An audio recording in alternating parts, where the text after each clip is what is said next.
Hi everyone, this is Ms. Segovia and I'm going to walk you through the biology semester exam review. One of the things I want to point out right here at the top is that we do have a tiny URL, Fall Exam Review 2015, where there are some more resources for you guys and also a PowerPoint that you can download that's got more images and helpful information. If at any point during this presentation you have questions, feel free to ask your classroom teacher or post comments on the bottom of the video, and I'll respond to those as soon as I can. Because remember, if you do good on this exam, when you look good, we look good, and that's what we want to have. So starting out here with what is a polymer. We have 4 polymers that we learned about in biology this year: carbohydrates, lipids, proteins, and nucleic acids. So just a quick run through. Carbohydrates are sugars, starches, and cellulose. The most common one you're going to hear about is glucose. The function is fast energy, and I also want to add to that one a little bit is that we can also use them for structure. And so especially with the cellulose up here is a structure component of our carbohydrates. But yeah, energy is primarily what you're going to hear about with it. The glucose molecule, when you see a picture of it, it's usually going to have a hexagon shape or a pentagon shape. On each of the vertices here, those are going to be carbons, and then you're also possibly going to see like some hydrogens and hydroxides coming off of those in different combinations, just depending upon which type of sugar molecule that it is. And so the primary elements that are in here are going to be a carbon, hydrogen, and oxygen, and we usually see that carbon in a twice as amount. So our most famous one, glucose, is C6H12O6. So we'll have double the amount of hydrogens to a single carbon, single oxygen, so 1 to 2 to 1 ratio, more or less. But yeah, the big thing is that you're going to see them with usually some sort of ring structure. The second one we learned about this year were the lipids, fats and oils, monomers, glycerol, and fatty acids. We use them primarily to store energy and insulation, keep us nice and warm. And when you see them, sometimes I hear them referred to as train tracks. I almost think it looks more like a centipede. You're going to get a whole bunch of carbons in a line, and off of those are going to be lots of hydrogen atoms. And so the big thing here is that in chemistry and biology, when we see lots and lots of bonds, that means lots and lots of energy to be used for later. And so this has a really high potential energy. You'll also usually see some oxygens coming off here on the end, but very, very little oxygen when you compare that to a carbohydrate where it's a 1 to 2 to 1 ratio. So here we have still carbon, hydrogen, and oxygen, but these two, there are lots of them. With proteins, these guys are a little bit tricky because there are so many of them. There are 20 different amino acids, and they come together to form the protein. They function primarily as enzymes, and there's structure and lots of other things, but enzymes is where we see a lot of it this year. What do enzymes do? They break or build molecules and compounds. And so put things together, take things apart, just depends upon what their function is. There are 3 things that affect the function of an enzyme. The primary one being temperature. We can also have pH or salinity. And there are in reality a lot more, but those are the ones that we studied this year. When you see an amino acid, what you want to look for is the NCC pattern. I kind of think of it like a waltz. And so somewhere in the molecule will be NCC, repeating in there. Now coming off of that, you'll have like some hydrogens on one end, oxygens, maybe another double bonded oxygen. You'll see all this other stuff, but at its very core, you're going to see the NCC pattern. Also coming off of this, and what tends to mess people up, is what we have in R group. And so an R group is a variable group, and sometimes those R groups look like sugars, or they actually are sugar based. And so you'll see that ring structure again but it's not the same as just a plain carbohydrate. So it'll be a ring structure like down here, but you'll still have the NCC at the core. Sorry, I kind of screwed that up. There shouldn't be anything bonded there. Nucleic acids. If you remember our song, we love DNA made of nucleotide, sugar, phosphate, and a base bonded down each side. Adenine and thymine make a lovely pair. Cytosine without guanine would feel very bare. On this one, you're going to end up with a 3 parts of phosphate, and that is going to be bonded to a sugar. So again, here's that sugar molecule. So just because you see a ring structure doesn't automatically make it a carbohydrate, but it's in many other ones. And so you'll have the phosphate, the sugar, and this sugar in DNA is deoxyribose. In RNA is just ribose. See the ose for sugar. And it'll usually be in this sort of thing, and you'll have perhaps a polymer where you have a lot of these. And so we love DNA made of nucleotides, sugar, phosphate, and a base. And you might also see in its molecular form, but what you're looking for and to know it's DNA is actually that phosphorus. There's P in your DNA. It sounds nasty. And so here we still have carbon, hydrogen, oxygen, nitrogen, and phosphorus elements present. Forgot to mention back here proteins. You can have carbon, hydrogen, oxygen, and nitrogen. So with our polymers, it's good to know their functions, but then also know their structures. All right, cell components, prokaryotes versus eukaryotes. So when we talk about their similarities, they're both cells, but what's easiest to describe is what organelles they have in common. So both of them have ribosomes. They'll have a plasma membrane, and they'll have some form of DNA for information storage. The difference is that eukaryotic cells will have membrane-bound organelles. And so with that one, we're talking about the endoplasmic reticulum, mitochondria, chloroplasts, Golgi, anything with a membrane around it. And the key thing there too is it'll have a nucleus. The nucleus is usually your major tip-off that you're looking at a eukaryotic cell. Prokaryotic cells, very simple. And down here, remember, only the prokaryotes we talked about are bacteria, and they have no membrane-bound organelles, and especially no nucleus. And so on the next part of our review, we asked you guys to sketch a picture. Draw a picture of each type of cell, prokaryote and eukaryote, and label their parts. And so with our prokaryotic cell, that's usually a bacteria type cell, and so it'll have sometimes a thicker cell membrane. You will see that in there. And then we'll have our DNA kind of like in a loop-like random structure on the inside. And so here is our DNA. We've got our membrane and our wall. And you'll see little dots in there.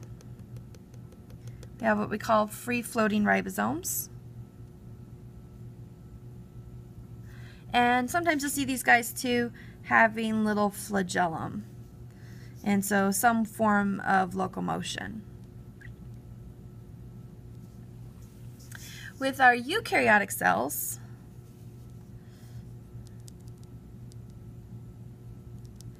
there are two that we focus on. We have our animal cells, which tend to be roundish in shape, although they do in reality come in many other shapes, and our plant cells. So animal and plant. And so in our plant cells, they will have an outer cell wall, and they're usually more geometric in shape. And just inside that cell wall, you'll see a little plasma membrane. So I'm just going to put membrane right here, and we see that in both. In these cells, you'll also see a nucleus, and inside that nucleus will be usually a nucleolus and DNA. So we've got that there. Right outside the nuclei, you'll see usually your endoplasmic reticulum. We park it right there because it's a lot easier to do our transcription and translation when the site of that is right near the source of the mRNA. So endoplasmic reticulum. A little farther out from there will be your Golgi, so like another little stack of membranes. It looks a lot like the ER, but you'll see like some little droplets kind of coming off of there. Those are little packets that are destined for the cell membrane. What else will we have? In a plant cell, you're going to see usually a little jelly bean-ish shaped one that's got little discs in it, kind of like stacked pancakes. And so that is your chloroplast, and that will not be present in your animal cell. But in both cells, we usually see a membrane or a membrane-bound organelle that kind of looks like a jelly bean with a little bit of a squiggle in it, and that is your mitochondria. And so we have mitochondria in both plant and animal cells because it processes our carbohydrates and other molecules into ATP. And so also in both, you'll have the little dots like we did in the prokaryotes, and they can be all over the place too. Those are your ribosomes. And so I'll just kind of point up to a dot here. We're getting to have a lot of lines, aren't we?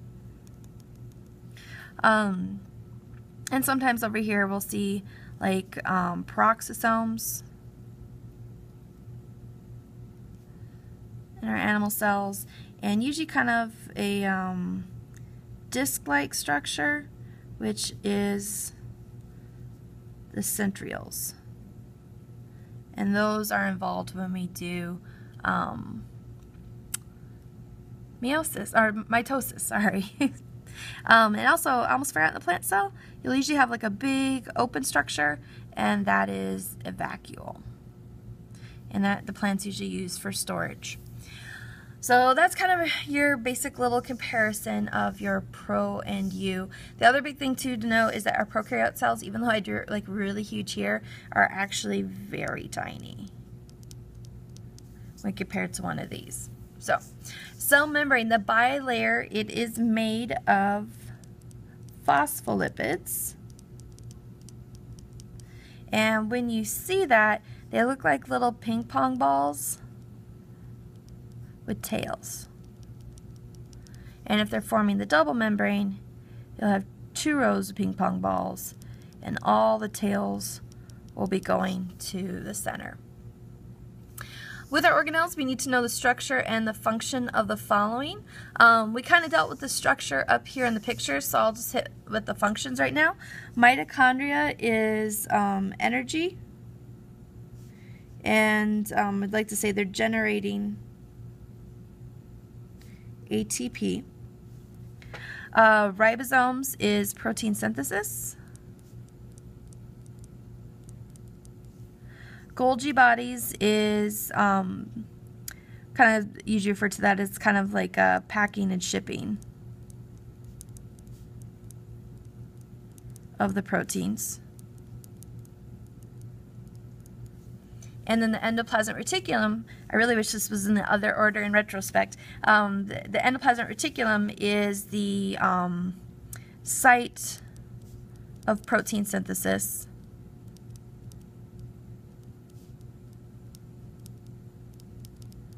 And it's also can be storage. Sometimes we use it to store lipids or hormones, but we didn't talk about that too much that year. It's more of an advanced topic. And so these little guys too, if we're doing protein synthesis, it usually goes ribosomes, endoplasmic reticulum, and then the Golgi bodies. And again, the structure of these are all up here at the top. Big thing to know is that your Golgi, your ER, and your mitochondria are all found in eukaryotic cells. Your ribosomes are in both. All right, so cellular transportation, moving things into and out of the cell through the cell membranes. And so if you remember, we did a lab back with the little potato cores where we threw them into different solutions, or if you're from another class, you may have done it with hard-boiled, or not hard-boiled eggs, but eggs that have the shells removed, and you can see some swelling, shrinking, or staying the same. That's what this is about. All right, so here we're asking you to draw and diagram our 3 different types of solutions. So let's imagine that we have a little beaker, and 3 of those in fact, and each one of those contains a different type of solution, and we drop a blood cell. And so the isotonic solution would be one where we drop our little blood cell in here, and it would have an equal amount of water going into and out of the cell. So we would basically see our cell stay the same.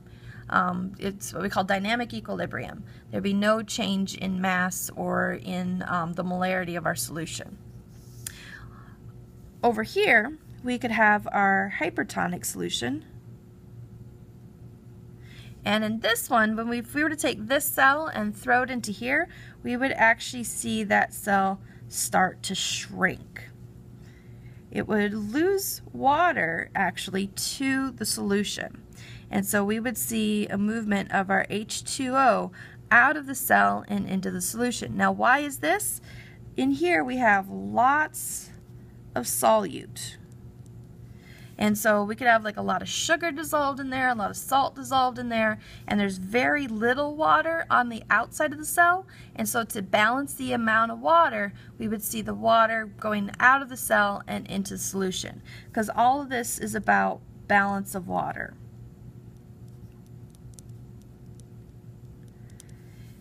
And so here there's moderate solutes. And so there's enough solutes in here that it equals what's inside the cell. And then if this guy stays the same and this one shrinks, our hypotonic, this little guy is going to swell. And the reason it swells is there's very little solute. And so in this one, there's a lot of water outside.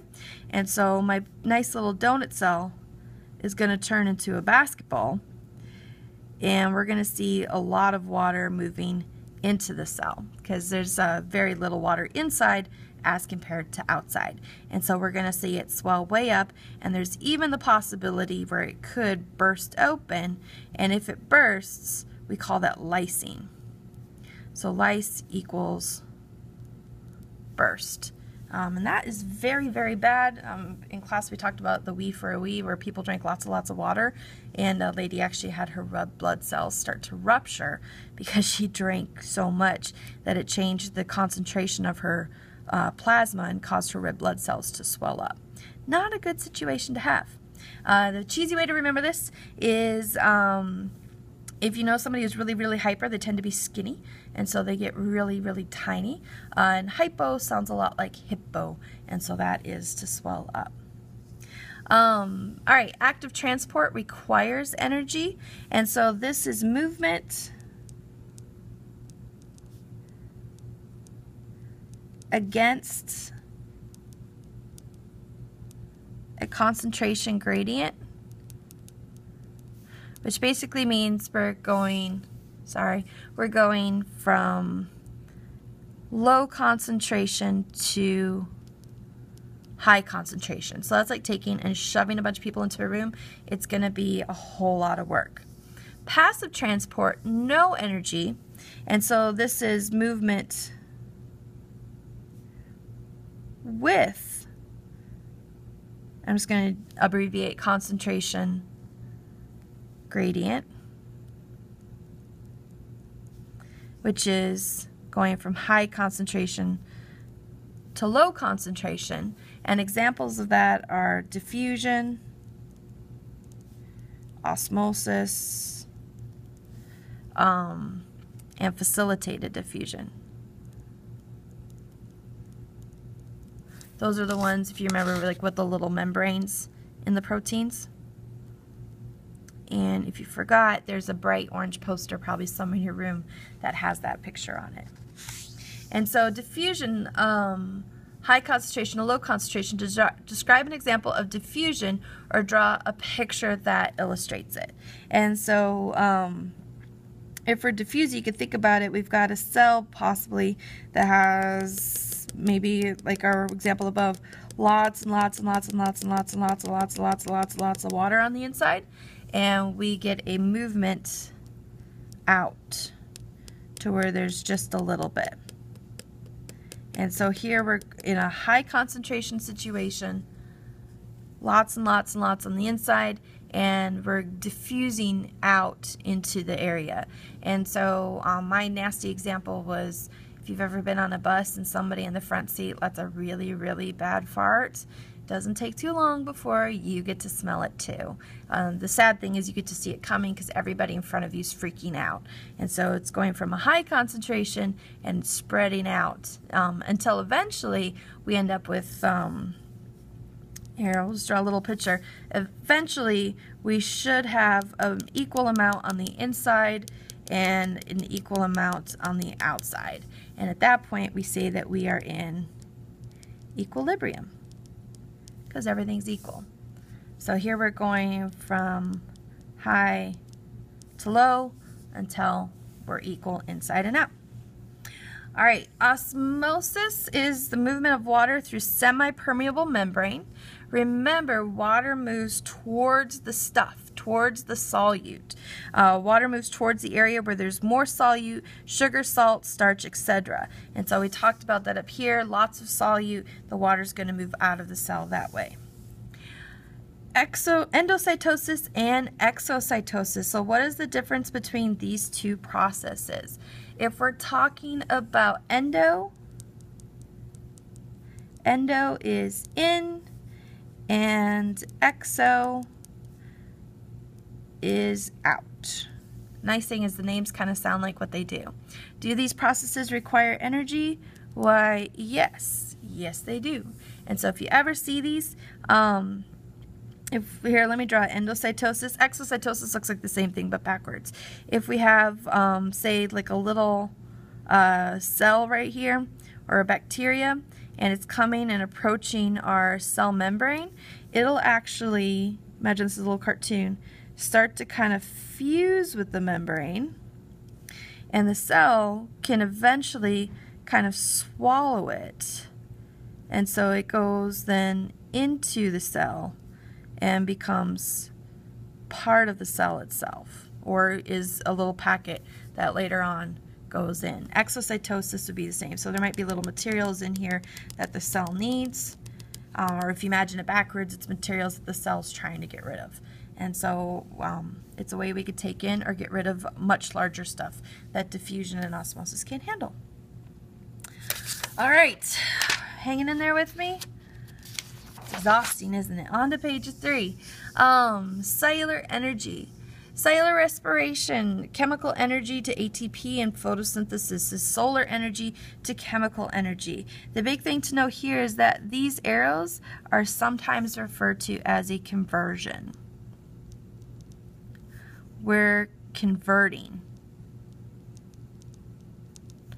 or we're changing.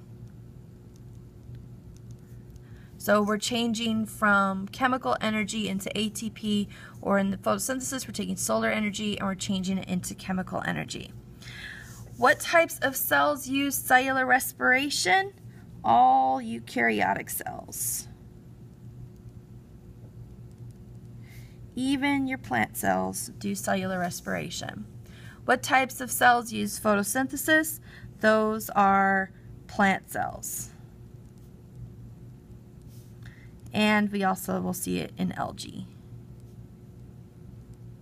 Pretty much anything that's green.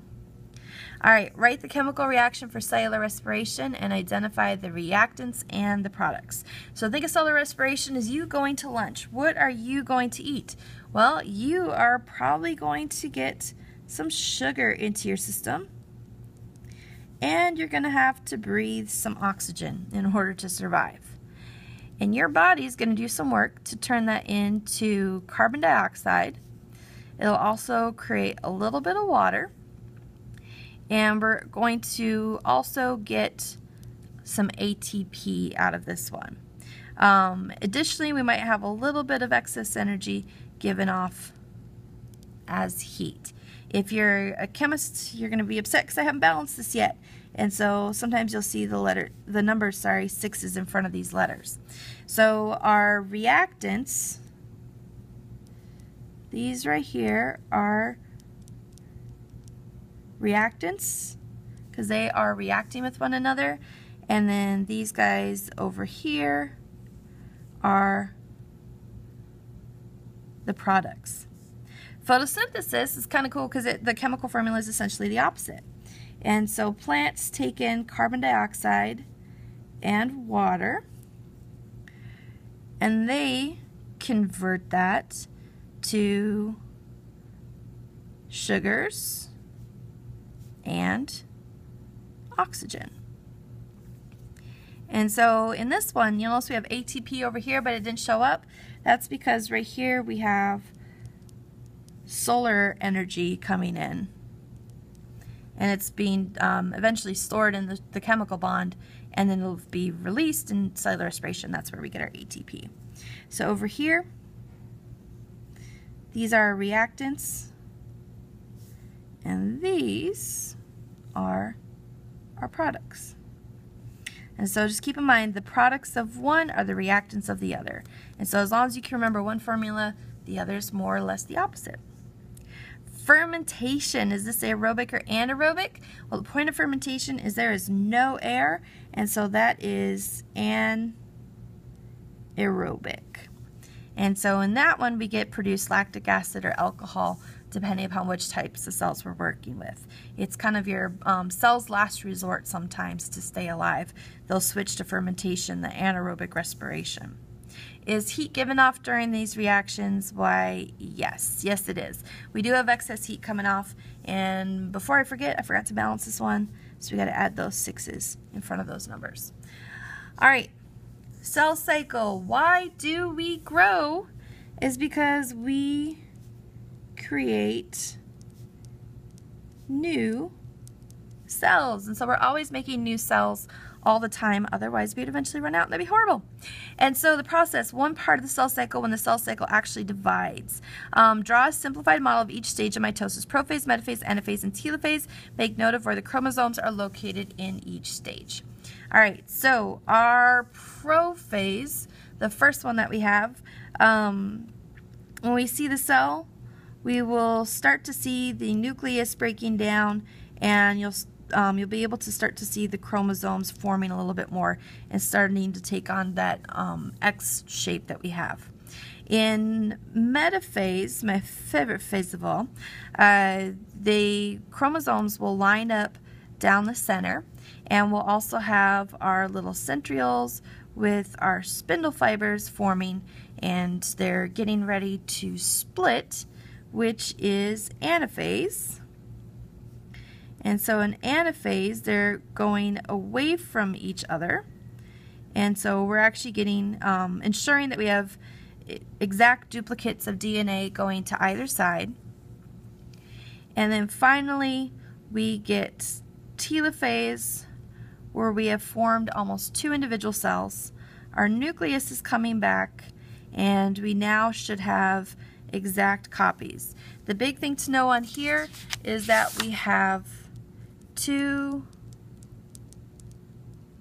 identical cells at the end, and those cells are usually going to be diploid.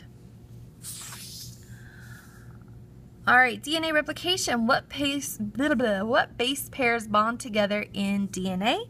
If you remember the song, We Love DNA, made of nucleotide, sugar, phosphate, and a base bonded down each side. Adenine and thymine make a lovely pair. Cytosine without guanine would feel very bare. Cancer, draw a picture of the entire cell cycle, identify and label what is happening at each stage, and what stage does the cell get stuck in when cancer occurs. And so for our cell cycle, so if we kind of draw us into a little chart right here, for a big part of it, the cell is in G1 phase, and that is where the cell is mostly just growing and doing its thing and enjoying its life. It'll get a signal at some point that says, you know what, we should probably make another cell. And in preparation of doing that, it's going to go into the S phase, which is synthesis. And so in synthesis, it's going to replicate the DNA.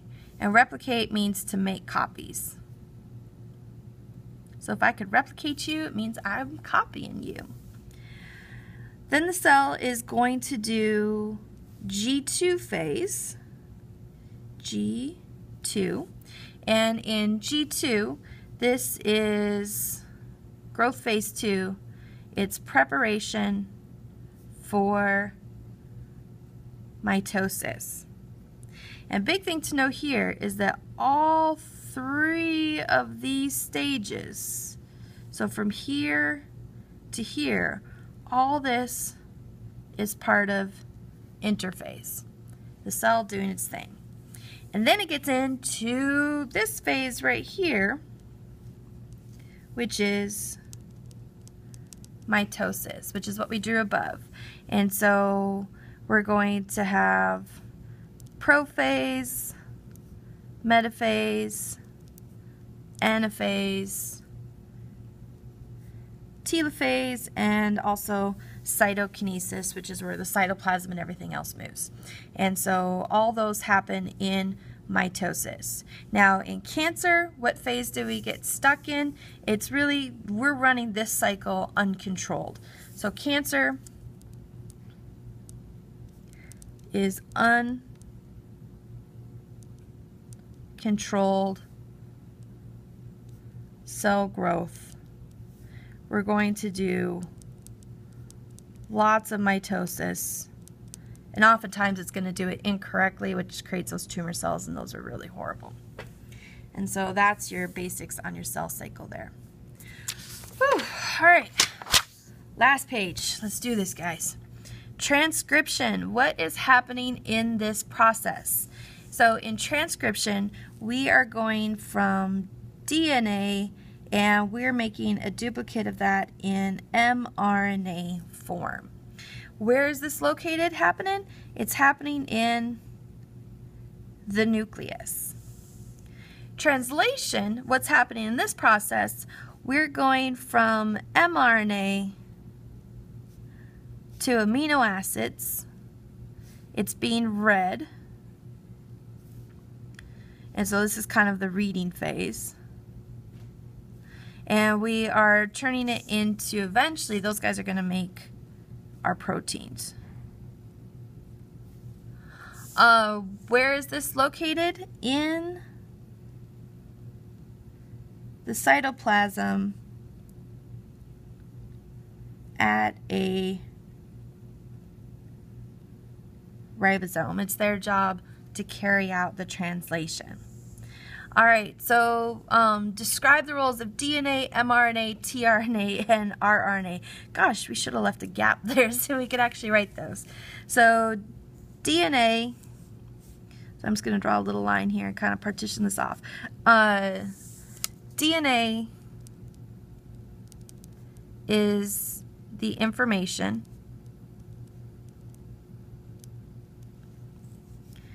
mRNA is the messenger. tRNA is what we call transfer RNA. Transfer. And basically it transfers amino acids. And then our rRNA forms our ribosomes. All right, if given the mRNA sequence ACC, UAA, CCC, GCA, list the amino acid sequence that corresponds. And so for this one, you need to do a chart, and I'll create you another video and put a link down below on how to read that, because that's another big process. All right, mutations. How can a mutation affect the making of a protein? And so we could have these different mutations happening right here. Basically, the bad thing is it can change an amino acid. And if it changes the amino acid, it changes the way the protein folds and behaves, and it's really, really bad. And so an insertion is we add a nucleotide. And so remember, nucleotides are the A, T, G's, C, C's. Tell I'm getting tired. It's been a long time writing this. Deletion is we remove a nucleotide. Substitution means we swap a nucleotide. And a frame shift usually happens with an insertion or deletion. And so frame shift means we go from rat ate a cat, which would be really scary to see, and maybe we insert the letter C here between the A and the T, and we end up with rat. Since we're sticking a C in the word ate, we always want our 3 letters.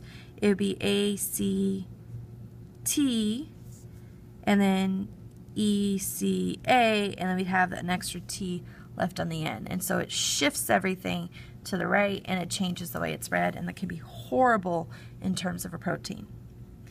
All right, and be sure to understand that gene expression leads to different types of cells. Gene expression is how we read the DNA, or what DNA is read, and so you have all the DNA in your cells, but you only use part of it, which is why you have all the information like for growing hair in every single cell in your body, but you only grow hair where you should have hair. But your like your cells in your eyeball have the information for it, and the cells on your tongue have the information for growing hair, but they don't, thankfully, because of gene expression. We only read certain genes in certain cells. All right, last thing, vocabulary. So equilibrium means staying the same, or let's use a better word, staying in balance. So equal in, equal out. Sequence is the order of something. So that could be like the sequence of DNA is the order of the letters. A mutation is a change in the DNA sequence, like we talked about above, adding or taking out a letter. Membrane-bound organelles, those are organelles with a membrane. So I'll just give you the list. You can have ER, Golgi, nucleus, mitochondria, chloroplasts, anything that's got a membrane around it. Synthesis is to make something. And so we talked about protein synthesis, which is making proteins. And karyotype is a picture, a picture of chromosomes. And so that's like what we did with looking at like Down syndrome and Turner syndrome, where we see like a big picture and it's got all the little X's on it. And so we can make sure that the people have the right number of X's in the right places, and we can also see if they're boys or girls based upon if they have an X or XY, which let's just mention that again. XX equals girl and XY equals boy, because I know some of you still have a hard time with that one.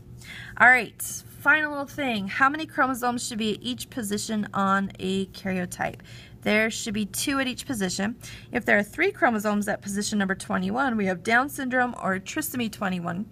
Chromosome pair number 23 determines the sex and gender. Oh my gosh, I'm getting ahead of myself. XX equals girl and XY equals boy. That's what happens when you talk for 40 minutes straight. All right, so guys, again, I'll post a little video on how to read the codon charts to help you with understanding that. But otherwise, I think I just covered pretty much everything that you got to know to be successful on the semester exam. If you have questions, please ask your classroom teacher. Please come ask me. Post a comment down below or send somebody an email, and hopefully we'll be able to answer it for you. Thank you.